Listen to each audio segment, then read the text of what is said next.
Hello young learners, so far you have learnt how to classify elements into metals and non-metals on the basis of their physical property. You also learnt how metals react with air and form metal oxides. Now moving ahead, let us learn some more chemical properties of metals. Now I have few samples of some metals. I have iron filings, copper turnings, aluminium foil, magnesium ribbon and zinc granules here. Now here is a small task for you. You have to perform a small activity and check how these metals react with cold water, hot water and even steam. And you have to note down your observations, which metals reacted with cold water, which reacted with hot water, and probably some of them may react only with steam. So, this is for you to explore. And here I have a small activity in front of you. Observe carefully, but remember this is only a demonstration activity to be performed by your teachers. Okay. So, I have taken sodium metal over here, and this sodium metal, remember I told you that there are few alkali metals which are so soft that they can be cut with knife. So, here observe carefully, this is sodium metal piece which can be easily cut with knife, and I am taking a very small piece of sodium and I have wrapped it in cotton, and now observe how it will react when I put it in water. So, here I am leaving it in water.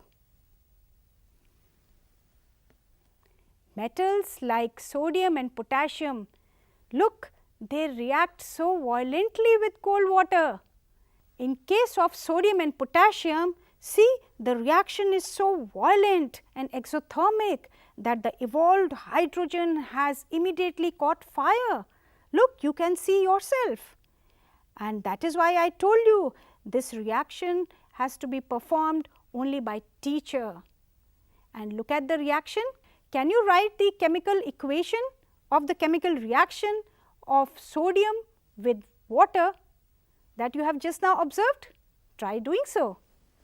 So, my dear young scientist, always remember that metals react with water and produce a metal oxide and hydrogen gas.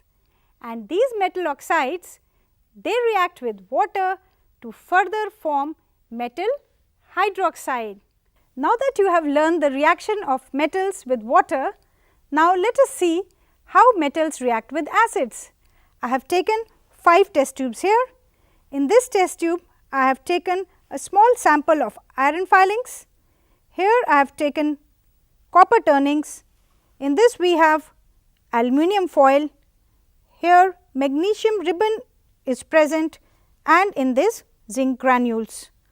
Now, I am going to add 5 ml of dilute sulfuric acid in each of them, and you have to observe if chemical reaction is taking place in any of them.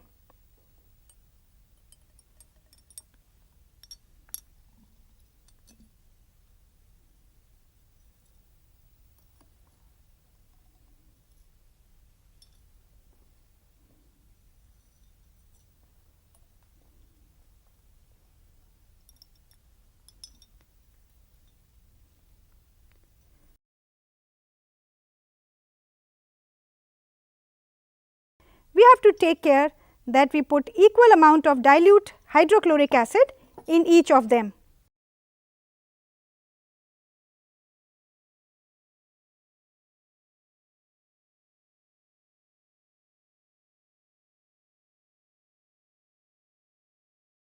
Well, bubbles have started forming. Can you see? You have to observe the rate of formation of bubbles in each of them. Which metals are reacting vigorously?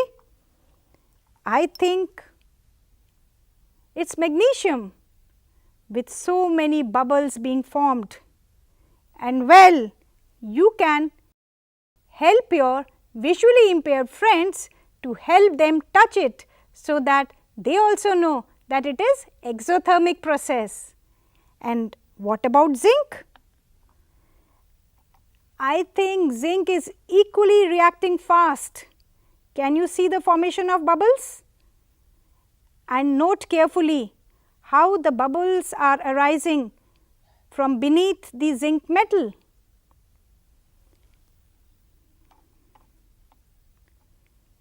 And what about this? Aluminium foil, copper and iron? I think iron is trying its best. And what about this copper? Is copper reacting here? No reaction at all. So, can you arrange them in some kind of order of reactivity after watching this? You must have observed in this activity that rate of formation of bubbles was the fastest in case of magnesium, and the reaction was also the most exothermic in this case. So, somewhat the reactivity order can be that magnesium is most reactive, and after magnesium, what is it? Well, I am sure you must have observed, and iron also reacted with dilute hydrochloric acid. But in case of copper, no bubbles were seen and temperature also remained same. So, this shows that copper does not react with dilute hydrochloric acid.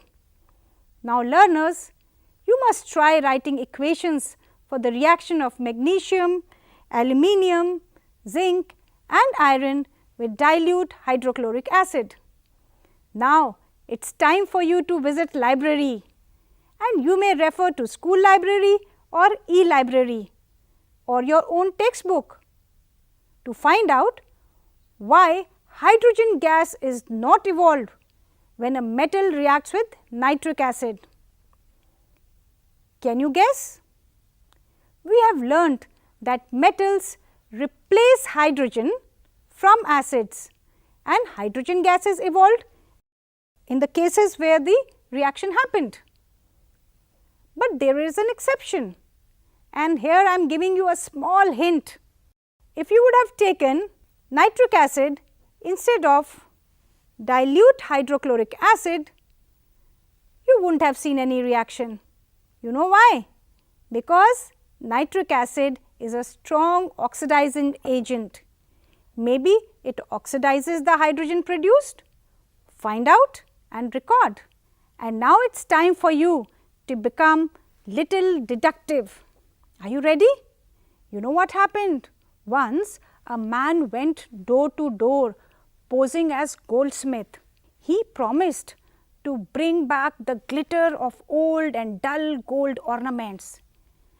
An innocent lady gave a set of gold bangles to him, which he dipped in a particular solution, and the bangles sparkled like new, but the weight was reduced drastically. The lady got very upset, but after a futile argument with the man, she still could not find what the reason was. Can you play the detective to find out the nature of the solution he had used? Just a little hint for you. What was aquaresia? Okay. So, moving ahead, by now you have seen that all metals are not equally reactive. We have checked the reactivity of various metals with oxygen, water and acids, but all metals do not react with these reagents. So, we will not be able to put all the metal samples we had collected in decreasing order of reactivity. Children, always remember the displacement reactions we did? Yes, displacement reactions give better evidence about the reactivity of metals. Well, My dear young discoverers, to find the order of reactivity, we have to do a small comparative study, and for this I have taken copper sulphate solution in these 4 test tubes, ferrous sulphate solution in these 4 test tubes. Here in these 4 test tubes we have zinc sulphate solution, and in these magnesium sulphate solution. Now, one by one I will be adding iron, copper, magnesium and zinc metals in all these 16 test tubes. So, let us start. Here I am adding iron nail in the copper sulphate solution, small amount of copper turnings also go in the copper sulphate solution, a small piece of magnesium ribbon, this I am adding in copper sulphate solution,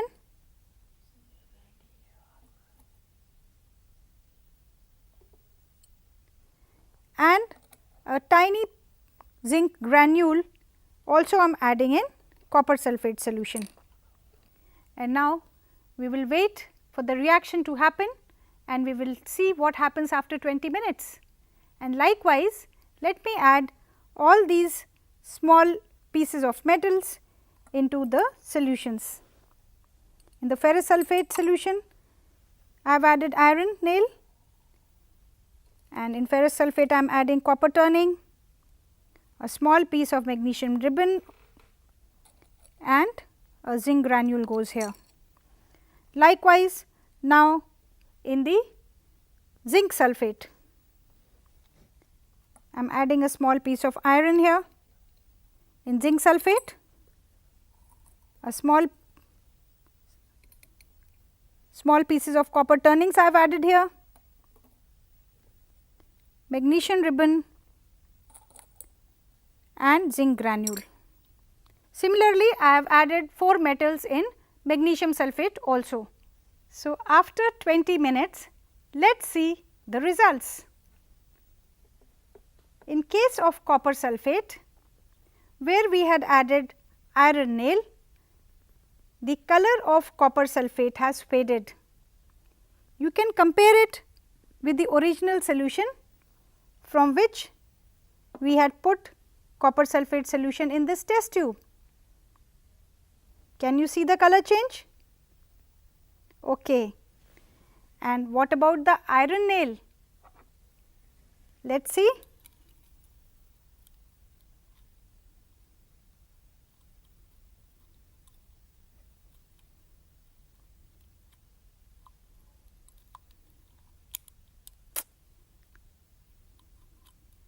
Likewise, if we look at this test tube where magnesium was added, we can see that copper is displaced in this tube.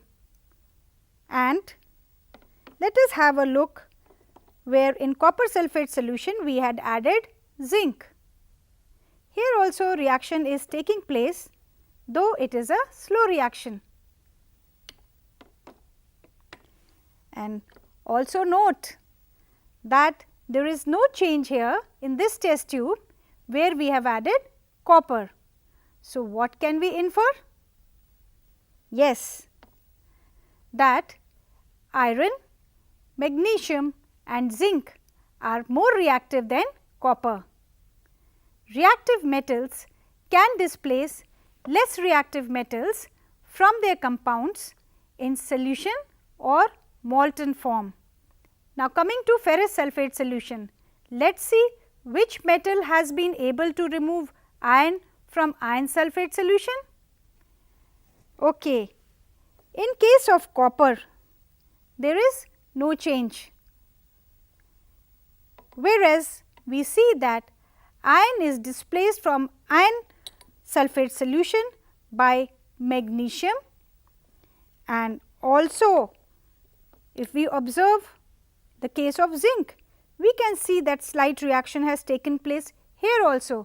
So, iron has been displaced by zinc also. So, we can infer that magnesium and zinc are more reactive than iron. Let us have a look at zinc sulphate solution. Some reaction has taken place in this case. Can you see some change? Chemical reaction has taken place. Looks like only magnesium has been able to replace zinc from zinc sulphate solution. There is no reaction in case of copper and no reaction of zinc sulphate with iron, and also no reaction with zinc. So, what can we infer? We can infer that magnesium is reactive than zinc. So, now we are heading towards making our own reactivity series. And what about magnesium sulphate solution? Any reaction in any of the test tubes? No, no reaction at all. That means iron, copper and zinc, none could displace magnesium from magnesium sulphate solution. So, it seems magnesium is most powerful of these. By performing such activity and doing this comparative study of relative reactivities of metals, we have been able to arrange the metals in this particular activity in the order of their decreasing reactivities, which says that magnesium is more reactive than zinc. So, here magnesium, this is the most reactive. You can take many more metals also, but here we had taken these 4 metals only. So, amongst these 4 metals, magnesium is most reactive than zinc, which is more reactive than iron and which is more reactive than copper. So, you can note down the reactivity order from the screen. So, this is our reactivity series. The reactivity series is a list of metals arranged in order of their decreasing activities. Learning by doing is cardinal principle of science. So, I am sure your understanding has been facilitated by interweaving this activity. Let us now see the reactivity or activity series which has been developed after performing various displacement experiments. So, the reactivity series of metals, as you can see, the most reactive metal is potassium and then sodium, calcium, magnesium, aluminium, zinc, iron, lead, copper, mercury, silver and gold, which is the least reactive. Now, to reinforce your learning, we have an interesting science game. I have named this science game as Sink in Pairs. You can give it your own name. I am sure you all enjoy playing carrom board. Want to play it? Okay. The rules have been tweaked a bit. All you need to do is make coins by writing symbols of metals included in the reactivity series. See, I have made these by sticking a paper and writing it with sketch pen. Even you can do it at home. So, here we have the metals in the reactivity series: potassium, sodium, calcium,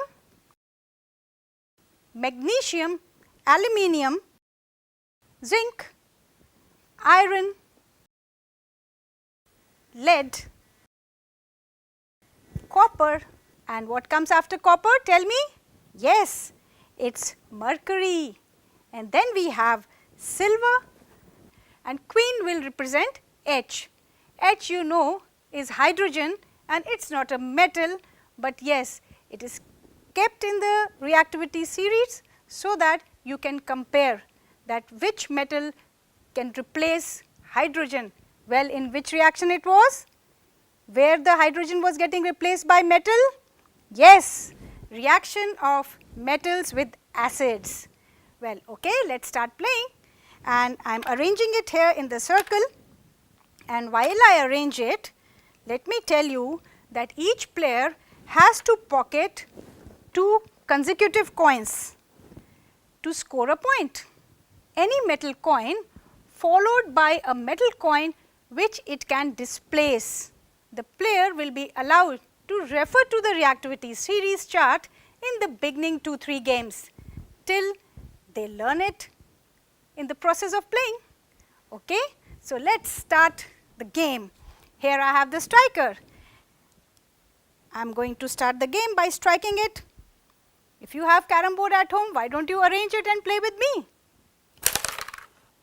After pocketing aluminium coin, player has to sink another metal coin, which aluminium is capable of replacing.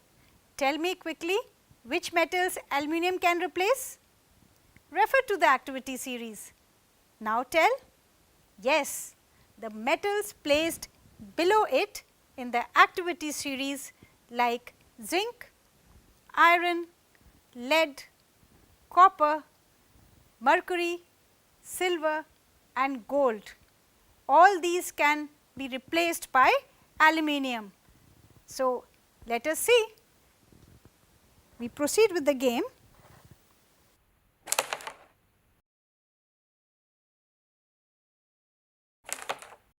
Okay, and children, don't get disappointed if you don't get it perfect in one chance, because you have to keep trying, and this is what the essence of life skill is. So, here zinc has gone inside the pocket. So, now look what has happened. Aluminium very easily can replace zinc.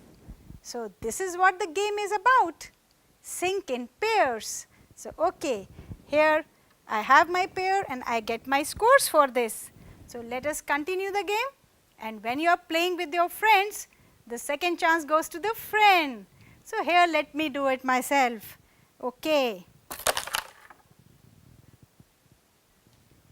Let me try again. Okay, wow, this time I am lucky. I have pocketed sodium. And tell me children, what all metals sodium can replace? Yes, you remember it correctly. Sodium is on the top of the reactivity series. So, sodium can replace almost all the metals except one, and which one is that? Yes, potassium. So, any of the metals can be replaced by sodium. So, let me try my hand. Wow, I have been able to pocket magnesium. So, this way the game goes on, and of course, sinking the striker costs you 1 piece and your turn. I am repeating, if by mistake you sink the striker, you miss your chance and you have to give one of your pieces. Enjoy and learn science in a fun-filled atmosphere. Now, let us quickly solve this worksheet. If you are given samples of 4 metals and they are named A, B, C and D, and they are added to the solutions one by one. Now, which solutions? That you can see in the table given on the slide. And now, children, you have to tell me which is the most reactive metal amongst these. And what would you observe if B is added to solution of copper sulphate? Now, there is a small task that you have to arrange the metals A, B, C and D in the order of decreasing reactivity. And now, let us revise what we have learned so far. You have learnt to plan and conduct investigation to arrive at and verify the order of reactivities of metals and arranging them in decreasing order. You have also learnt to differentiate between metals and non-metals based on their reaction with water, acid and other metal salts. So, I am sure now you will exhibit creativity in designing science games using eco-friendly resources. And finally, you exhibited values of honesty and rational thinking while making observation of various activities. And don't forget to keep all the records in your portfolio. So keep learning science with high spirits. Happy learning, my dear explorers.